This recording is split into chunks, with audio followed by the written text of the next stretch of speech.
let's do a small exercise together on how to deal with negative thoughts when you're in not such a good place. Like me at the moment, as you might know if you've watched the past few videos, I'm on my quest to overcome my fear and procrastination of creating online content. Now I'm day 9, and a few days ago I came down with the flu, so I really don't feel that fit.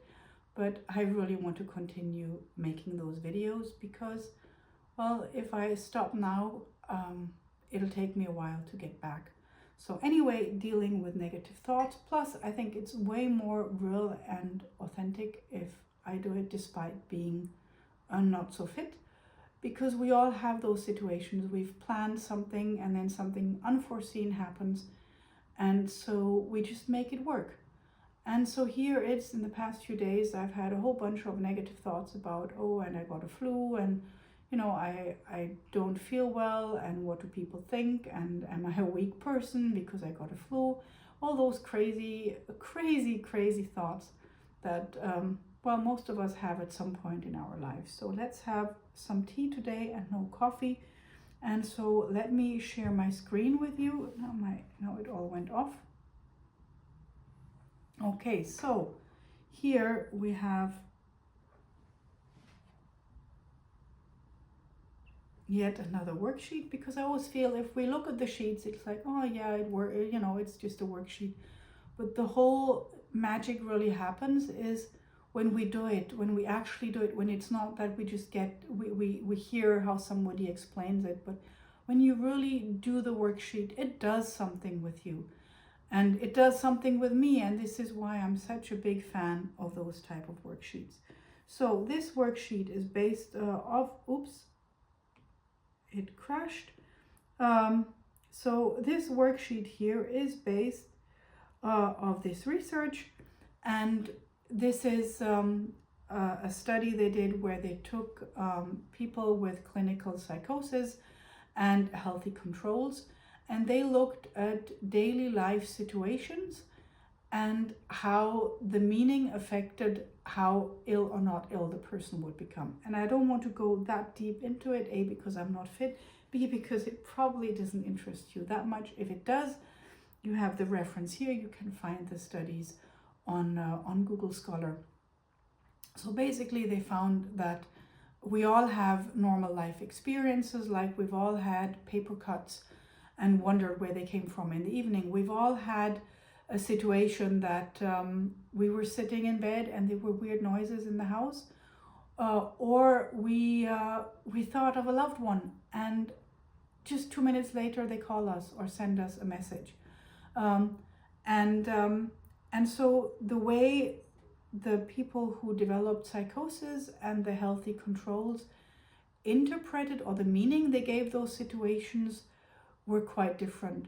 So the people that would develop psychosis, they would would think of somebody they care about, and the person would call them, and they would think, oh, the aliens have installed trackers in my brain and they can read my mind. Whereas the healthy person would think like, oh, we're somehow connected. They can feel that I was thinking of them and this is why they called me. Or with the paper cut, and I'm going, of course, in one, I'm just going crazy on aliens, and that is the paper cut. The person who would develop psychosis would say, oh, the aliens must have installed a tracker in my finger. Whereas the healthy person would say, hey, oh my God, I got a paper cut. I really don't know where that happened. I never noticed all day. How funny. And same with the noises in the house. The one who would develop psychosis would say, oh, the aliens are installing cameras in my house. Whereas the healthy person would think, oh, maybe it's just too humid and that's why all the wood is cracking or something like that. So it's the meaning, it's the daily life experiences, and the psychotic population would feel there's something biologically wrong with them, and only they notice, versus the healthy population would think, hey, this is just part of the human experience. We can't explain everything, and that's just life. And often they would give it a positive meaning, like, hey, that person, they could feel that I'm thinking of them, and this is why they called. So this is the difference between the two. And we will use this as the exercise. So we will take the negative thought, and let's just take one I just thought about. This is the third time I'm recording this, this is so unfair, and I always get sick before important events. Okay, sorry. So, and now we just go all out. We go all out psychotic with it, like as crazy as we can with it. That's why I have the Mad Hatter, and definitely nothing that is real. So, for example, and we do a few, like 2 or 3 of them. Would depends how small you write. But for example, my dog is actually a secret agent, and he wants me to be sick. So he made me sick that I don't go out tomorrow night. So my dog is a secret agent and wants me to stay home. Okay, what's another totally Mad Hatter-like reason why I got sick? Is my favorite tea is contaminated with flu viruses, and this is why I got it. My favorite tea is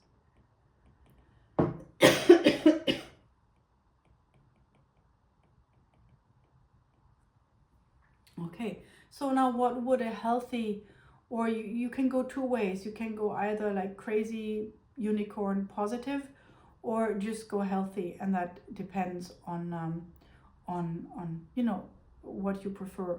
Personally, I prefer the more level and healthy kind of it works better for me. So anyway, so a lot of healthy thought about it is everybody gets sick sometimes. It's just part of, again, the human experience. Okay, getting a cold is part of the human experience.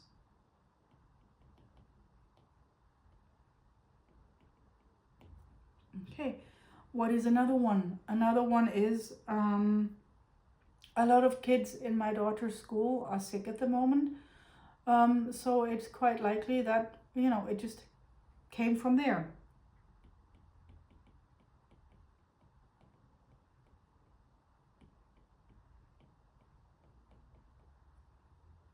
And something else, maybe something very much positive, is I'm glad I got it this week and not next week, because next week is another event that is important for me. So it's good or better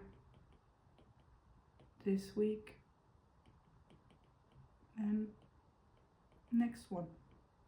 Okay, so you get the idea.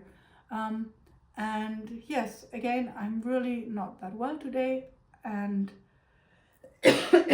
but I'm determined to continue filming those videos despite coughing, despite my voice being hoarse and my brain being really fluffy. So thank you so much for listening. Give it a try. If you would like to have, as always, this worksheet, please comment below or send me a message on either LinkedIn, on Instagram, or no, not Insta, yeah, anywhere you can find me.